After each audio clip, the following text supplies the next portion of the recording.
Heidi, capítulo 22. Una sorpresa tras otra.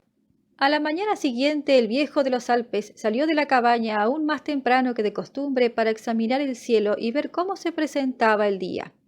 Un resplandor anaranjado aparecía por detrás de las cimas lejanas.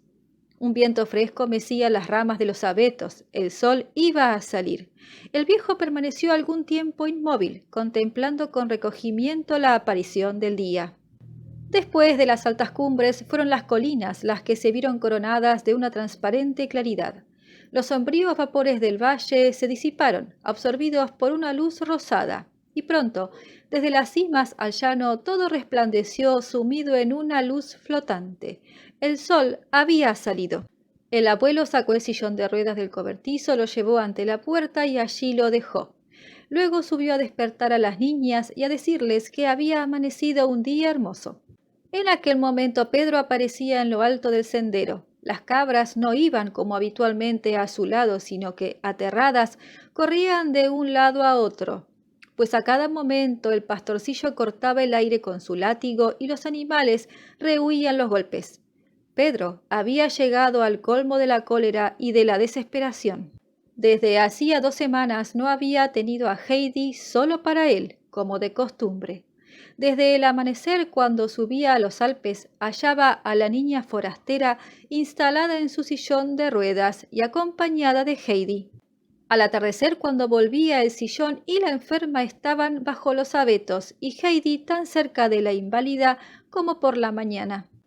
La niña no le había acompañado una sola vez a los prados en todo el estío. Hoy quería subir, pero en compañía del sillón y de la forastera, y solo se ocuparía de ésta durante todo el día. Esta perspectiva le llevaba al colmo del resentimiento. Al advertir el sillón irguiéndose orgullosamente sobre sus ruedas, Pedro lo miró como al enemigo causante de todos sus males. Dirigió una mirada en torno suyo. Todo estaba silencioso y no se veía un alma. Entonces se abalanzó como una fiera sobre el objeto de su furor y le imprimió una sacudida tan violenta hacia la parte de la escarpada pendiente que el sillón se deslizó sobre sus ruedas y desapareció en un instante. De pronto, como si también él hubiera tenido ruedas en los pies, echó a correr hacia la montaña, por la que trepó raudamente. No se detuvo hasta tropezar con unos zarzales donde pudo ocultarse completamente. No estaba dispuesto a que el viejo lo viera. Él, sin embargo, protegido por las breñas, podía contemplar la montaña de arriba abajo y ocultarse más aún, apenas el viejo hiciera su aparición. Así lo hizo, y vio que lejos a lo largo de la pendiente rodaba su enemigo con una rapidez progresiva. Dio 2 o 3 vueltas de campana, después un gran salto al hallar un obstáculo en el camino, otras vueltas más y se precipitó definitivamente hacia su fin. En su carrera iba dejando una estela de fragmentos, los brazos, el respaldo, los cojines. Al ver esto, Pedro experimentó tan inmensa alegría que dio un gran salto y se echó a reír para dar rienda suelta a su regocijo. Después volvió a su refugio para seguir espiando. Nuevas carcajadas y nuevos saltos de alegría. Pedro enloquecía de placer contemplando la destrucción de su enemigo. Preveía lo que iba a pasar. Ahora que la forastera carecería de medio de transporte, se vería precisada a partir. Heidi estaría de nuevo sola. Lo acompañaría a los campos y la tendría para él por la mañana y por la tarde, hasta la hora de regresar a la cabaña, por lo cual todo volvería a su natural estado. Mas Pedro no calculaba lo que sucede después de haber cometido una mala acción. Heidi fue la primera en salir de la cabaña y se dirigió rápidamente hacia el cobertizo, seguida del abuelo, que llevaba a Clara en brazos.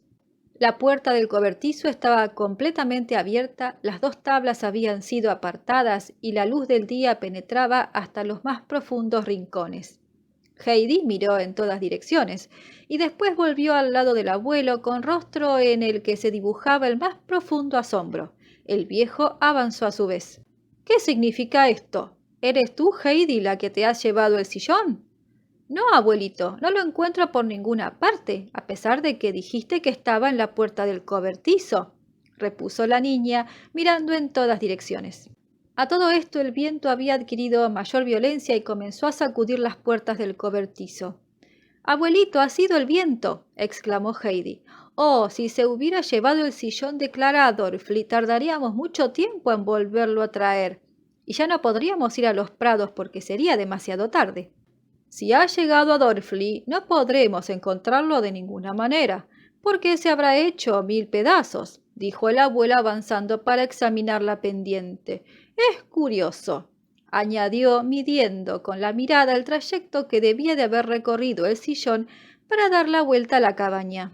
«¡Oh, qué desgracia! Ya no podremos ir hoy, y acaso jamás, a los campos de pastos», exclamó Clara desolada.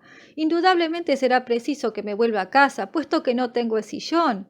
¡Qué desdicha, qué desdicha!». Pero Heidi levantó hacia el viejo sus ojos llenos de confianza y dijo: «¿Verdad, abuelito, que tú inventarás cualquier cosa para que Clara no tenga necesidad de volver enseguida a su casa como ella cree? Por hoy iremos a los campos como nos lo habíamos propuesto. En cuanto a lo demás, ya veremos lo que sucede».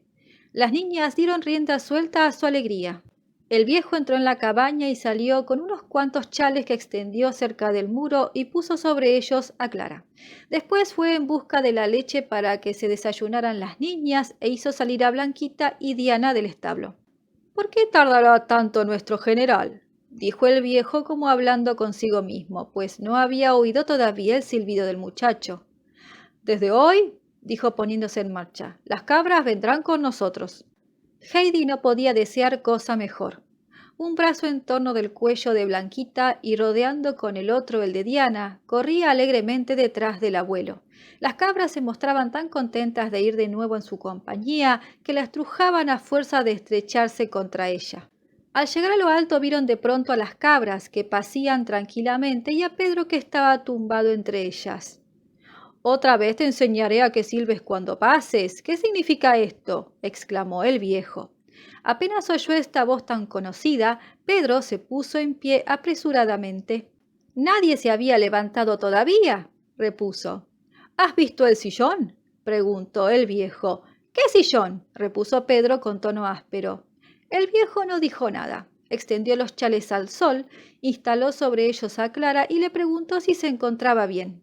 «Tan bien como en el sillón», repuso la niña en tono agradecido. «No hay en el mundo lugar más bello que este. ¡Qué hermoso es esto, Heidi, qué hermoso!», añadió lanzando una mirada en torno suyo. El abuelo se dispuso a regresar. Dijo a las niñas que no tenían que hacer sino divertirse todo cuanto pudieran durante el día. Cuando fuera hora, Heidi iría a buscar la comida en el saquito que él había colocado en un alto rincón protegido por la sombra. Pedro les daría tanta leche como quisieran, pero Heidi debía tener cuidado de que la leche fuera de Blanquita. En cuanto a él, volvería al atardecer, pero ante todo era preciso que fuera en busca del sillón. El cielo era de un azul profundo, sin que ninguna nube lo empañara. En los ventisqueros cercanos veíanse brillar millares de estrellas de oro y plata. Las grises rocas se erguían orgullosamente dominando todo el valle. El ave de rapiña cruzaba los aires, y la brisa de los Alpes, barriendo las altas cimas, se deslizaba deliciosamente sobre la montaña soleada. Las niñas experimentaban un bienestar indecible. De vez en cuando una de las cabritas se acercaba y se tendía junto a ellas. La que con más frecuencia hacía esto era la cariñosa Blancanieves. Se frotaba contra Heidi y no se habría separado de ella jamás, de no ir a empujarla otra cabra. De esta forma, Clara fue conociendo a todas las cabras y aprendió a no confundir una con otra, observando la fisonomía y las maneras propias de cada una de ellas. Las cabras a su vez se familiarizaban tanto con Clara que continuamente se acercaban a ella y frotaban su cabeza contra el hombro de la niña como prueba de amistad y de afecto. Algunas horas transcurrieron así. De pronto Heidi tuvo la idea de ir hacia donde estaban las flores a ver si había muchas, si estaban completamente abiertas y se olían tan bien como en el verano anterior. Para poder ir con Clara era preciso esperar a que el viejo volviera al atardecer, pero entonces quizá ya todas las flores hubieran cerrado sus corolas. El deseo de verlas se hizo en Heidi irresistible, hasta el punto de que dijo sin vacilación: ¿No te incomodarás, Clara, si te dejo un momento sola para ir allá arriba? Me gustaría tanto volver a ver las flores. Espérate. Heidi había tenido una idea. Se separó un poco de la enferma, arrancó unos manojos de hierba y tomando por el cuello a Blancanieves, la condujo al lado de Clara. Entretanto no estarás sola, le dijo Heidi, obligando a Blancanieves a que se echara al lado de la niña. La cabra comprendió lo que se le ordenaba y obedeció. Después Heidi echó la hierba sobre el regazo de Clara y ésta, llena de regocijo, dijo a Heidi que podía irse a ver las flores y permanecer ausente tanto tiempo como quisiera. Nada tan delicioso para ella como quedarse sola con la cabrita. Heidi se alejó rápidamente y Clara comenzó a ofrecer a Blancanieves la hierba, brizna a brizna. La cabra se familiarizó tan pronto con la enferma que se pegó a ella y fue comiendo lentamente en su mano la hierba que ésta le daba. Se veía bien claro que se sentía feliz de poder permanecer tranquilamente y bajo una buena protección, pues hallándose entre sus compañeras estaba siempre expuesta a toda clase de persecuciones por parte del muchacho. En cuanto a Clara, le parecía encantador hallarse sentada en la montaña, sola con una tímida cabrita que tenía necesidad de su protección. En ella se despertó de pronto un vivo anhelo de ser libre, de poder ayudar a los demás en lugar de ser tan solo ayudada por ellos. En su mente surgían ideas que jamás había tenido de niña. Experimentaba un desconocido deseo de continuar viviendo bajo el sol y de poder hacer a alguien tan feliz como en aquel momento estaba haciendo a Blancanieves. Un nuevo placer henchía su corazón como si advirtiera que todo podía ser más bello de lo que había sido hasta entonces, y sintió una vaga y desconocida felicidad que la movía a exclamar abrazando a Blancanieves: «Oh, cabrita querida, qué bello es esto. Si pudiera vivir siempre aquí». Entretanto, Heidi había llegado al punto donde crecían las flores. Lanzó un grito de alegría. Toda la pendiente estaba cubierta de un tapiz de oro. Era el diente de león. Debajo de las campanillas de un azul intenso y un perfume exquisito y penetrante saturaban la atmósfera como si se hubiera echado incienso sobre los pastos. Este aroma era producido por las orquídeas silvestres, las cuales asomaban modestamente su cabecita entre las doradas corolas. Heidi contemplaba las flores y respiraba profundamente su perfume.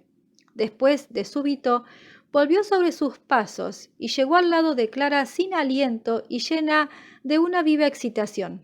«Oh, es preciso que vengas», exclamó, apenas la divisó desde lejos. «Son tan bellas, podría llevarte. ¿Quieres?».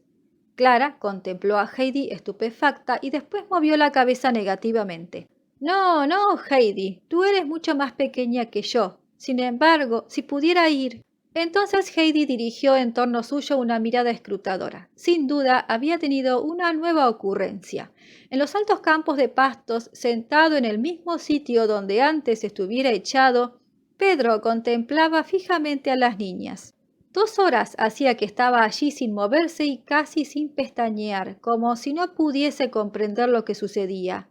Aquella misma mañana había destruido el sillón, su enemigo, para que todo concluyera y la forastera no pudiera moverse de la cabaña. Y he aquí que de pronto había aparecido en lo alto del monte, pues estaba realmente allí, sentada sobre la hierba y al lado de Heidi. Era imposible. Sin embargo, no hacía sino mirar y siempre veía lo mismo. Heidi lo divisó también. «¡Baja, Pedro!», exclamó en tono imperativo. «No», replicó él. «Sí, es preciso que bajes. No puedo hacerlo sola. Necesito que me ayudes. Ven enseguida. Yo no voy». Entonces Heidi echó a correr hacia la altura donde Pedro se hallaba y, deteniéndose a mitad del camino, le apostrofó con ojos centelleantes: «Pedro, si no vienes enseguida te aseguro que vas a acordarte de mí». Estas palabras produjeron a Pedro una gran angustia. Había cometido una mala acción que nadie debía saber. Hasta entonces no había sentido por ello sino alegría. Pero Heidi le hablaba como si estuviera enterada de todo. Y si estaba enterada podía contárselo al abuelo. Esto último sería para Pedro el mayor terror, si el abuelo supiera lo que le había sucedido al sillón de ruedas. Lleno de pánico se levantó y se acercó a Heidi. «Iré, pero no digas nada», dijo en tono sumiso y temeroso para que Heidi se compadeciese de él. No, no diré nada, repuso para tranquilizarle. Ven conmigo y no temas, que nada malo va a sucederte. Cuando estuvieron al lado de Clara, Heidi organizó la ejecución del proyecto. Pedro por un lado y ella por otro debían tomar firmemente el cuerpo de Clara para levantarla. Hasta aquí la cosa iba bien, pero entonces venía lo difícil. Puesto que Clara no podía mantenerse en pie, ¿cómo podrían sostenerla y hacerla andar? Heidi era demasiado pequeña para que su brazo le sirviera de apoyo. Agárrame bien fuerte del cuello, dijo. Ahora pasa el otro brazo por el de Pedro y apóyate con todas tus fuerzas. De esa forma podremos llevarte. Clara hizo lo que Heidi le ordenaba, pero Pedro, que nunca había dado el brazo a nadie, lo mantenía rígido a lo largo de su cuerpo como un bastón. No se hace así, Pedro, dijo Heidi con firmeza. Doble el brazo. Clara pasará el suyo por él apoyándose firmemente. Tú no debes soltarla por nada del mundo. Así avanzaremos bien. De este modo lo hicieron. Sin embargo, no avanzaban tan fácilmente como ella creyera. Clara no tenía ligereza ninguna y sus puntos de apoyo, el uno demasiado bajo y el otro demasiado alto, le servían de muy poco. De vez en cuando, Clara intentaba mantenerse sobre sus pies, mas enseguida los retiraba del suelo uno tras otro. Pisa una vez con toda tu fuerza, le propuso Heidi, y verás cómo después el daño es menor. ¿Tú crees? Replicó Clara vacilante. Sin embargo, obedeció y pisó firmemente con un pie, después con el otro, aunque no sin lanzar gritos de dolor. Inmediatamente hizo la prueba otra vez y exclamó, llena de gozo, «¡Oh, ahora ya no me hace tanto daño!». «Prueba otra vez», la apremió Heidi. Clara lo hizo una vez más, luego otra y otra después. De pronto exclamó, «Ya puedo, Heidi, ya puedo, mira, mira, puedo andar». Esta vez fue Heidi la que lanzó un grito de alegría. «Oh, ¿de verdad puedes andar? ¿Es cierto que puedes andar sola? Oh, si el abuelo estuviera aquí. Ya puedes andar, Clara, ya puedes andar», repetía Heidi una y otra vez. Bien es verdad que Clara se apoyaba firmemente en sus acompañantes, pero no es menos cierto que cada vez sus piernas adquirían una mayor firmeza. Los tres lo advirtieron así y Heidi se sentía desbordante de felicidad. «Ahora podremos venir todos los días a los prados y pasear por donde queramos», exclamó. «Y de ahora en adelante podrás marchar como yo, sin necesidad de sillón de ruedas, porque ya estás completamente curada. Oh, no podía suceder nada mejor». Clara compartía de todo corazón la alegría de Heidi, pues tampoco podía haber para ella felicidad mayor que la de recobrar su salud para ir por todas partes como los demás, en vez de pasarse el día sepultada en el fondo de un sillón de inválidos. No era largo el camino que les separaba de la pendiente florida. Se veía a lo lejos el brillo dorado del diente de león bajo los reflejos del sol. Enseguida llegaron al campo de las campanillas, cuyo tapizado suelo invitaba a hacer alto. «¿Podremos sentarnos aquí?», preguntó Clara. Este era el deseo de Heidi. Los niños se instalaron en medio de las flores y Clara se sentó por primera vez sobre el fresco césped, lo cual le causó una sensación de bienestar inefable. En torno de ellos se balanceaban las campanillas azules, la hierba de oro y el diente de león. Por todas partes se expandía el penetrante perfume de las flores silvestres. ¡Qué hermoso era todo aquello! La misma Heidi nunca había experimentado tan deliciosa sensación de belleza. La niña no sabía por qué llenaba su corazón un placer tan grande, tan inmenso, que le daba deseos de gritar. Después, de pronto acordándose de que Clara estaba curada, comprendió que esto era mucho más hermoso todavía. Clara permanecía silenciosa ante las hermosas perspectivas que le presentaba el porvenir. Su dicha era tan grande que casi no le cabía en el corazón. El brillo del sol y el perfume y el encanto de las flores contribuía a sumirla en el mutismo más completo. También Pedro estaba silencioso e inmóvil entre las perfumadas flores, pues se había dormido profundamente. En aquel lugar protegido por las rocosas montañas soplaba suavemente el viento y producía un tenue rumor entre los zarzales. De vez en cuando, Heidi dejaba su sitio y corría de aquí para allá. Siempre hallaba un rincón más bello que los otros y se sentaba en todas partes donde juzgaba que las flores eran más abundantes o que su perfume era más exquisito para que la brisa lo llevara a oleadas sobre ella. Así se deslizaron las horas. El sol estaba ya muy lejos del cenit cuando un grupo de cabras apareció a cierta distancia, avanzando gravemente hacia la florida ladera. No era aquel su campo de pastos habitual. Nunca se las llevaba allí porque no les gustaban las flores. Parecían llegar en comisión, con cascabel a la cabeza, y buscaban evidentemente a sus guardianes, los cuales, tan largamente y contra las leyes establecidas, las habían abandonado, pues las cabras sabían distinguir muy bien los diferentes momentos del día. Al ver en medio de las flores lo que buscaban, Cascabel baló sonoramente, mientras las otras le hacían coro, y al fin todo el tropel de cabras, balando desesperadamente, se dirigió a galope hacia las niñas.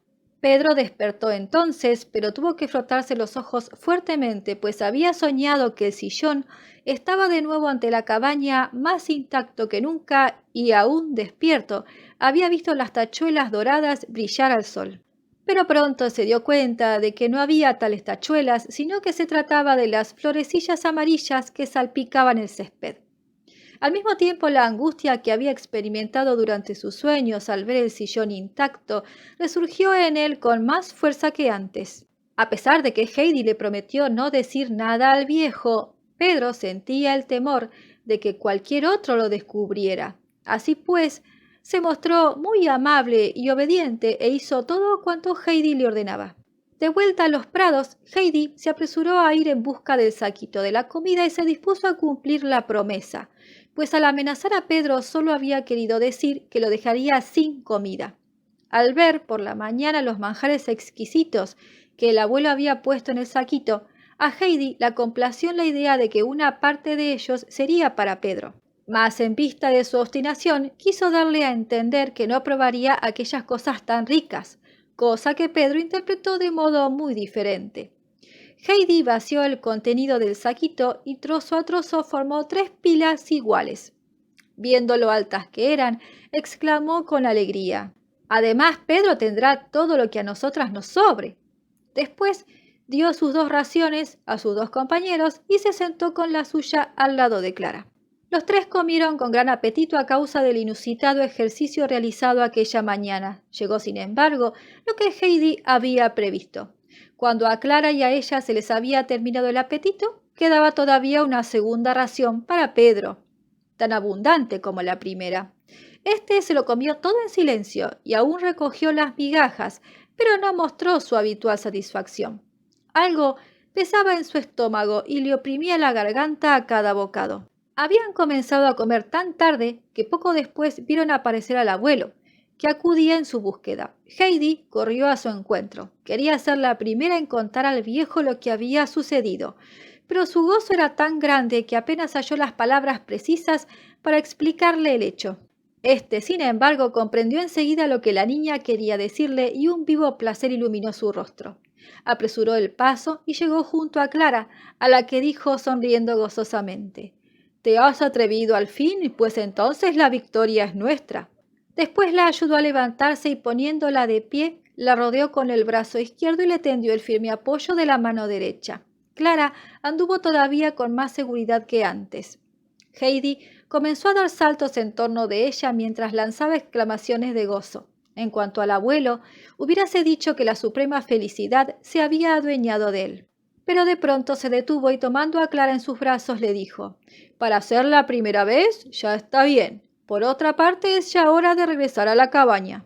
Después se puso inmediatamente en camino, considerando que Clara ya había hecho bastante ejercicio y necesitaba reposo. Más tarde, cuando Pedro volvió a Drolsfyr con sus cabras, halló cerca del camino un numeroso grupo de gente que se empujaban mutuamente para ver mejor lo que había en el centro del corro. Pedro, como es natural, quiso también saber de qué se trataba. A empujones y codazos se colocó en primera fila y vio sobre la hierba la parte central del sillón de ruedas, del cual pendía todavía un trozo del respaldo. El cojín rojo y las tachuelas brillantes testimoniaban todavía su pasado. «Yo vi cuando lo subían», dijo el panadero que estaba al lado de Pedro. «Valía por lo menos 500 francos. Me apuesto cualquier cosa. Lo que yo quisiera saber es cómo ha sucedido la catástrofe». «El viejo dice que fue tal vez el viento que lo empujó», observó Barbel, que no se cansaba de admirar el bello terciopelo rojo. «Menos mal», que no lo hizo una persona, añadió el panadero, porque pobre de ella. En cuanto al señor de Frankfurt se entere, pondrá seguramente en movimiento la policía para hacer averiguaciones. Por mi parte estoy muy satisfecho de no haber puesto los pies en los Alpes desde hace 2 años, pues las sospechas recaerán sobre cualquiera que estuviera en la montaña en el momento del accidente. Otras opiniones se dieron respecto del asunto, pero Pedro no necesitaba oír más. Se deslizó furtivamente por entre el gentío y echó a correr hacia la montaña con todas sus fuerzas, como si alguien lo persiguiese. Las palabras del panadero le inspiraban un profundo terror. De un momento a otro podía llegar de Frankfurt un policía para entender en el asunto, y si se descubría que había sido él el autor, lo esposarían y lo meterían en la cárcel. Esta perspectiva erizaba a Pedro los cabellos. Llegó a su casa aterrado. No respondió a las preguntas que se le hacían, rehusó su ración de patatas, se fue hacia el lecho y se hundió en él para ahogar sus gemidos entre las sábanas. Pedro debe de haber comido otra vez hacederas y le deben de haber sentado mal, dijo Brígida, oyéndole suspirar. Es preciso que se lleve un poco más de pan. Mañana dale un trozo del mío, dijo la abuela compasivamente. Aquella misma noche, cuando las niñas contemplaban desde sus camitas el cielo estrellado, Heidi dijo a Clara: ¿No se te ha ocurrido pensar hoy cuán conveniente es que Dios no nos conceda las cosas enseguida que las pedimos? Pues Él sabe muy bien lo que nos conviene. ¿Por qué dices eso, Heidi?, preguntó Clara. Porque cuando estaba en Frankfurt no cesaba de rogarle que me permitiera volver enseguida a casa. Y como no pude hacerlo inmediatamente, creí que Dios no me había escuchado. Pero he aquí que si yo hubiera dejado Frankfurt cuando se lo pedí, tú no habrías venido a los Alpes ni te habrías curado. Clara quedó pensativa. Entonces, Heidi, no debemos pedir nunca a Dios, puesto que Él sabe muy bien lo que nos conviene y qué es lo que debe darnos. Oh, no, Clara, replicó Heidi. Debemos rogar a Dios todos los días, pidiéndole muchísimas cosas para demostrarle que no olvidamos que solo Él puede concedérnoslas. Si no recibimos enseguida lo que solicitamos, no debemos considerar que Dios no nos ha escuchado. Por el contrario, es preciso decir: Dios mío, yo sé que tú me darás alguna cosa mejor y me complace mucho que arregles las cosas tan bien. ¿Cómo se te ha ocurrido pensar en eso, Heidi?, preguntó Clara. Me lo explicó la abuela de Frankfurt en primer lugar, y como al fin ha sucedido lo que ella dijo, he sabido que ello es verdad. Así pues opino, dijo Heidi incorporándose en el lecho, que debemos dar gracias a Dios con mayor fervor por el gran bien que nos ha hecho permitiendo que volvieras a andar. Sí, Heidi, tienes razón, y te agradezco mucho que me lo recuerdes. A fuerza de ser feliz, casi lo había olvidado. Rogaron, pues, las 2 niñas fervorosamente, dando gracias a Dios cada una por su parte, por la gran felicidad que había enviado sobre Clara, después de tantos años de sufrimientos. Al día siguiente el abuelo opinó que era conveniente escribir a la señora Sesemann para preguntarle si quería venir a los Alpes, donde le aguardaba una sorpresa. Pero las niñas tenían otro proyecto. Querían preparar a la abuelita una sorpresa todavía mayor. Era preciso que Clara aprendiera a andar mejor aún, para poder dar algunos pasos apoyándose solamente en Heidi. Sobre todo era necesario que la abuelita no tuviera la menor idea de lo sucedido. Se preguntó al abuelo cuánto tiempo se necesitaría para obtener tal resultado, y como éste opinaba que una semana sería suficiente, se escribió a la señora Sesemann para invitarla con insistencia a que fuera a los Alpes 8 días después. Pero no se le dijo cuál era la sorpresa que se le reservaba. Los días siguientes fueron los más hermosos que Clara pasó en los Alpes. Todas las mañanas al despertar oía en el fondo de su corazón una voz que le decía: estoy curada, no necesito sillón ninguno, puedo andar como todos. Después hacía el correspondiente ejercicio. Como cada día progresaba más, aunque poco a poco, Clara pudo intentar dar paseos más largos. Este ejercicio despertaba de tal modo su apetito que el abuelo hacía cada día las rebanadas más gruesas y las veía desaparecer con creciente satisfacción. Además, aparte del pan, les llevaba cada día un gran jarro de leche espumosa con el que llenaba las tazas una y otra vez. Así llegó el fin de la semana y con él el día en que era esperada la abuela de Clara.